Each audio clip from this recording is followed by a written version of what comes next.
ఇవాళ medical college, engineering college, veterinary college, nursing college, degree కాలేజీలు, junior కాలేజీలు, నారాయణపేట, కొడంగల్ ఎత్తిపోతల పథకంతో పాటు కృష్ణా వికారాబాద్ రైల్వే లైను, అదేవిధంగా కొడంగల్లో సిమెంట్ ఫ్యాక్టరీలు తెచ్చుకోవాలని మన ప్రయత్నం చేస్తుంటే కొంతమంది వచ్చి ఎట్లయినా కొడంగల్లో కాంగ్రెస్ పార్టీని పడేయాలి, కాంగ్రెస్ పార్టీని ఓడించాలి అని ఇవాళ ఈ ప్రాంతంలో తిరుగుతున్నారు.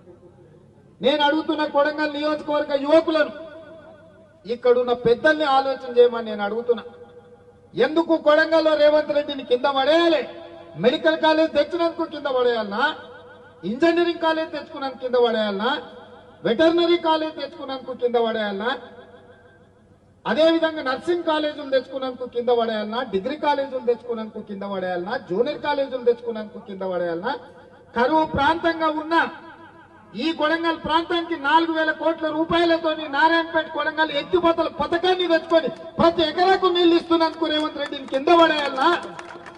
ఈ ప్రాంతంలో ఉద్యోగ ఉపాధి అవకాశాలు లేక అపారమైన సున్నపు గనులు ఉంటే ఆ సున్నపు గనులతోని 1,000 కోట్ల రూపాయల పెట్టుబడి తెచ్చి సిమెంట్ ఫ్యాక్టరీ పెట్టడానికి అనుమతులు తెస్తున్నందుకు రేవంత్ రెడ్డిని కింద పడేయాలనా? దేనికోసం కింద పడేయాలని నేను అడుగుతున్నా. 75 ఏళ్ళు మీరు ఎవరేం చేయలే. 75 ఏళ్ళు మరి కష్టాలు ఉంటే మమ్మల్ని ఎవరు పట్టించుకోలే. ఇవాళ అర్ణమ్మ బయలుదేరింది, నేను బీజేపీ జాతీయ ఉపాధ్యక్షురాలను. మంచిదే అమ్మా, కాంగ్రెస్ ఉన్నంతసేపు మంత్రి పదవులు అనుభవిస్తుంది. కాంగ్రెస్ కార్యకర్తలు భుజాల మీద పోసి నేను ఎమ్మెల్యేని చేసి మంత్రిని చేస్తే మంత్రి పదవి అనుభవించి ఇవాళ కార్యకర్తల గుండెల మీద దాన్ని బీజేపీలోకి పోయినాం.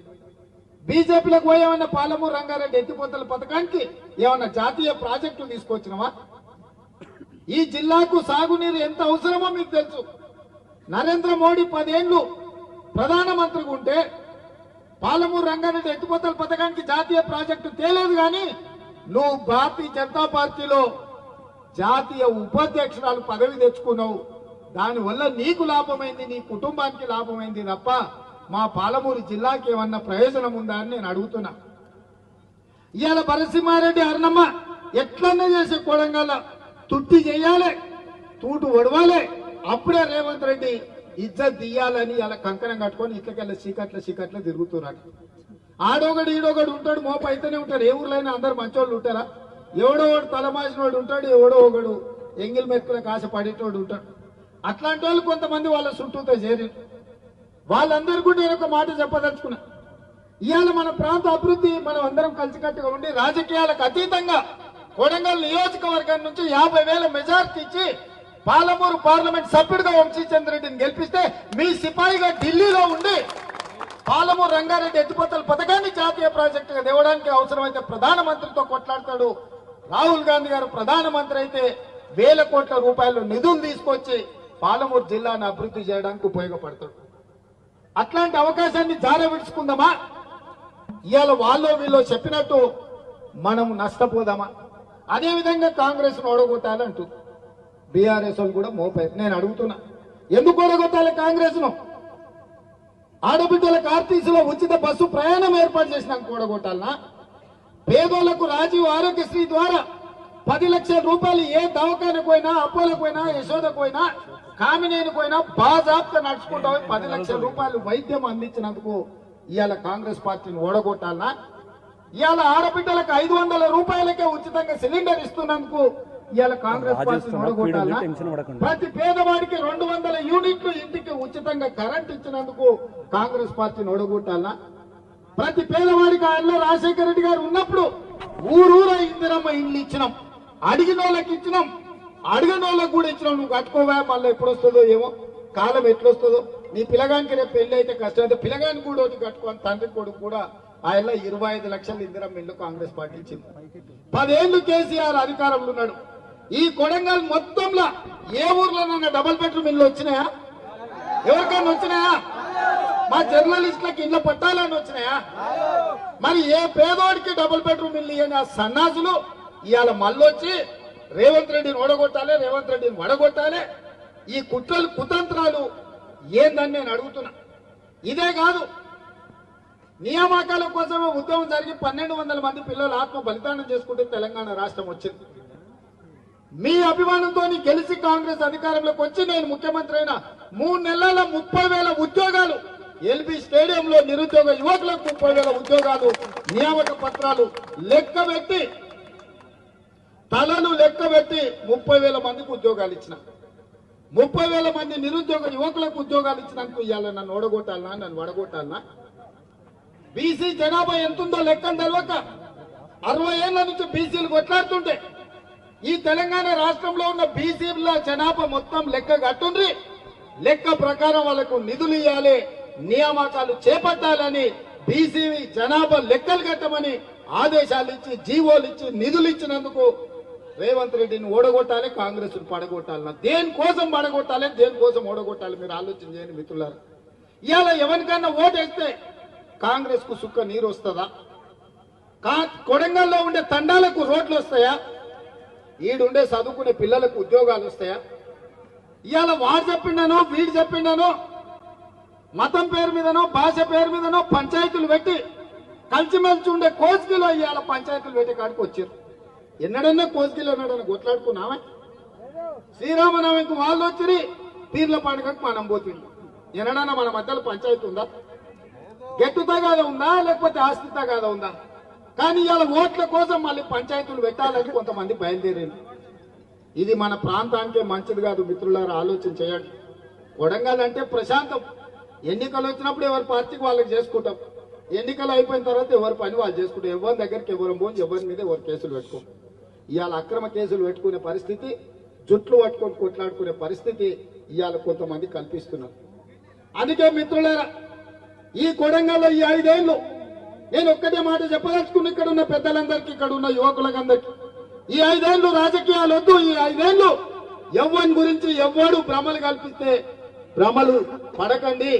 10 ఏళ్లు ప్రధానమంత్రి ఉన్న నరేంద్ర మోడీ మళ్ళీ 3వసారి ఓడేస్తే చంద్రబాబు రాజవుతాడా? ఏమవుతాడా? 10 ఏళ్లు ప్రధానమంత్రి ఉన్న నరేంద్ర మోడీ మనకేమన్నా ఇచ్చిందా? 5 ఏళ్ల నుంచి జాతీయ ఉపాధ్యక్షురాలు ఉన్న అరుణమ్మ ఏమన్నా తెచ్చిందా? ఇంకా కొత్తగా ఏం తెస్తారు? ఇవాళ మనకు అవకాశం వచ్చిన ఎంబడే 5,000 కోట్ల రూపాయలు తీసుకొచ్చి కోస్గిలో 1,00,000 మందితోని సభ పెట్టి రాష్ట్రంలో ఉన్న మంత్రులందరినీ కొడంగల్కు కోస్గికి రప్పించి శిలాఫలకాలు వేసి ఇవాళ అభివృద్ధి పనులు చేపట్టినమా లేదా ఆలోచన చేసి ఊరూరు సందు సందు రోడ్లు వేసే బాధ్యత మనం తీసుకున్నాం. 3,500 ఇందిరమ్మ ఇళ్లు ఎంబడే పేదోళ్ళకి ఇచ్చడానికి ఇవాళ జీవో ఇచ్చినాం.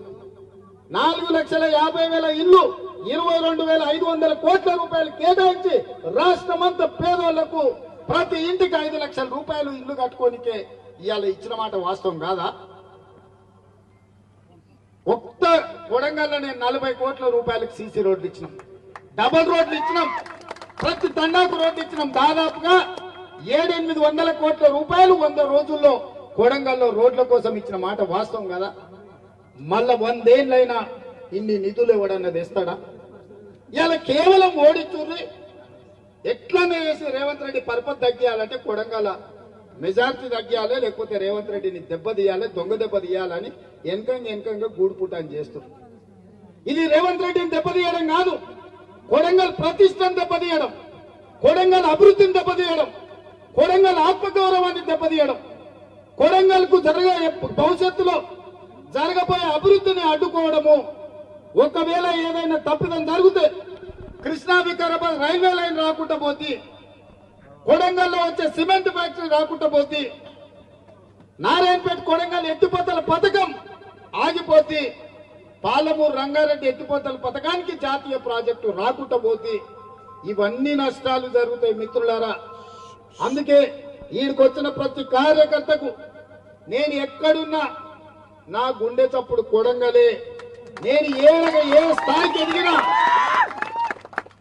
చాలా మంది ఓడిపోయిన తర్వాత రేవంత్ రెడ్డి మళ్ళీ రాడు, పట్నం వంక చూసుకుంటాడు, ఎల్బీ నగర్ పోటీ చేస్తాడని మా మిత్రులు, మా మీడియా మిత్రులు, సార్ ఎల్బీ నగర్ పోతాడు, సార్ షాద్ నగర్ పోతారన్న పోయినానే మళ్ళీ మీ దగ్గరికే వచ్చినాయి కదా, అవునా కదా? మళ్ళీ వెనక్కి వచ్చినా మీ దగ్గరికే వచ్చినా మీరే మళ్ళీ భుజాల మీద మోసిండు, మీరే గెలిపించారు. అందుకే నేను మాట ఇస్తున్నా, ఈ కొడంగల్ మొత్తం దేశంలోనే ఆదర్శవంతమైన నియోజకవర్గంగా అభివృద్ధి చేసి ఇక్కడ ఫ్యాక్టరీలు తెచ్చి ఇక్కడ నిరుద్యోగులకు ఉద్యోగాలు ఇచ్చి అభివృద్ధి అంటే కొడంగల్ లాగా ఉండాలి. కార్యకర్తలు అంటే కొడంగల్ కార్యకర్తలను చూసి దేశమంతా నేర్చుకోవాలనే విధంగా ఇవాళ ప్రయత్నం చేస్తున్నాం. నేను మిమ్మల్ని అందరినీ వీళ్ళందరూ రూమ్ లో ఉమ్మరిస్తుంది చెమట పెడుతుందని అనుకుంటున్నారు. నేను అనుకున్న చాలా రోజులకు మా వాళ్ళని మా కుటుంబ సభ్యులు అందరినీ గంటల కొద్ది కూర్చొని అందరితో కలిసి మాట్లాడినా ఇన్ని రోజులు నాకు సరిగ్గా నిద్ర పట్టలే. ఇవాళ రాత్రికి కంటి నిండా నాకు నిద్ర పట్టలేదు. ఎందుకంటే నా కోసం కష్టపడ్డ వాళ్ళందరినీ నేను కలుసుకున్నాను, సంతోషం నాకుంది. అందుకే ఎన్ని గంటలైనా ఎంతసేపు అయినా ఎవరు ఏది చెప్పినా నాతోని కొట్లాడే స్వతంత్రం మీకుంది, నాతోని పట్టుబడి పని చేయించుకునే అధికారం మీకుంది. ఎందుకంటే మీరందరి కోసమే నేను నాయకుడైనా, మీ కష్టంతోనే నేను ఈరోజు ఈ స్థాయిలో ఉన్నా. ఇవాళ రాష్ట్రానికే కొడంగల్ నాయకత్వం వహిస్తుంది మిత్రులారా. ఇవాళ ఏది ఉన్నా నేను ఈడ కూర్చుంటే ఎవరు బీఫామ్ తీసుకోవాలన్నా కొడంగల్కు రావాల్సింది కదా.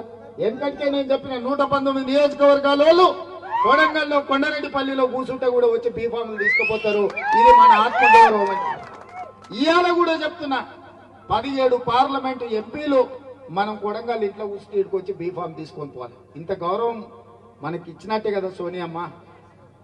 ఇవాళ మన గౌరవాన్ని తగ్గించడానికి కుట్రలు జరుగుతున్నాయి, మనల్ని దెబ్బతీయడానికి పన్నాగాలు పన్నుతున్నారు. వీటన్నిటిని దృష్టిలో పెట్టుకోండి. ఎవరేమి దేరు ఇన్నేళ్లు చూసిండ్రు. అర్ణమ్మ మంత్రి ఉన్నప్పుడు చూసిండ్రు, టీఆర్ఎస్ అధికారంలో ఉన్నప్పుడు చూసిండ్రు, నరేంద్ర మోడీని ప్రధానమంత్రిగా చూసిరు. 10 ఏళ్లలో 10 పైసలు కూడా మనకి ఇయ్యలేదు.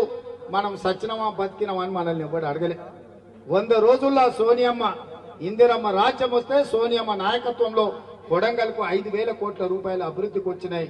ఇవాళ అన్ని కాలేజీలు వచ్చినాయి, అన్ని ఫ్యాక్టరీలు వస్తున్నాయి, అన్ని కొడంగల్కు శుభ సూచకం. ఇవాళ మీటింగ్ వచ్చిన వాళ్ళు రాని వాళ్ళకి అందరికీ నేను విజ్ఞప్తి చేస్తున్నా, ఈ ఎన్నికల్లో కొడంగల్ అసెంబ్లీ నుంచి పార్లమెంట్ కు 50,000 మెజారిటీ ఇచ్చి ఎవరి కుట్రలు కుతంత్రాలు కొడంగల్ ప్రజలు సహించరు, తిప్పి కొడతారని ఇవాళ మనందరం కూడా ప్రతినబూనాల్సిన అవసరం ఉన్నది. మీరందరూ 50,000 మెజారిటీ తెప్పించడానికి సిద్ధంగా ఉన్నారు కదా? ఉన్నారా? మా మీడియా సోదరులు కూడా చెప్పాలి. ఎందుకంటే ఇది మన ప్రాంతం, మీరు కూడా ఇక్కడ బిడ్డలు. ఈడ జరిగే ప్రతి అభివృద్ధి మీకు కూడా వస్తుంది. మీ తల్లిదండ్రులు కష్టపడి ఈ ప్రాంతంలో కష్టాలు చూసిండ్రు. ఇవాళ మన కష్టాలు తీరే సమయం వచ్చింది. మీ అందరి సహకారం ఉండాల్సిందిగా కోరుకుంటూ అందరి సమస్యలు పరిష్కరించే బాధ్యత నాది. రాష్ట్రానికి నాయకత్వం వహించమని సోనియమ్మ మల్లికార్జున ఖర్గే గారు నాకు ఆదేశాలు ఇచ్చిండ్రు. ఎక్కడున్నా కూడా నా గుండె చప్పుడు కొడంగల్ అని చెప్పి మళ్ళొక్కసారి మీ అందరు తెలియజేస్తూ మీ అందరి దగ్గర సెలవు తీసుకుంటా. జై కాంగ్రెస్, జై కాంగ్రెస్, జై కాంగ్రెస్. హస్తం గుర్తుకే, హస్తం గుర్తుకే. ధన్యవాదాలు మిత్రులారా.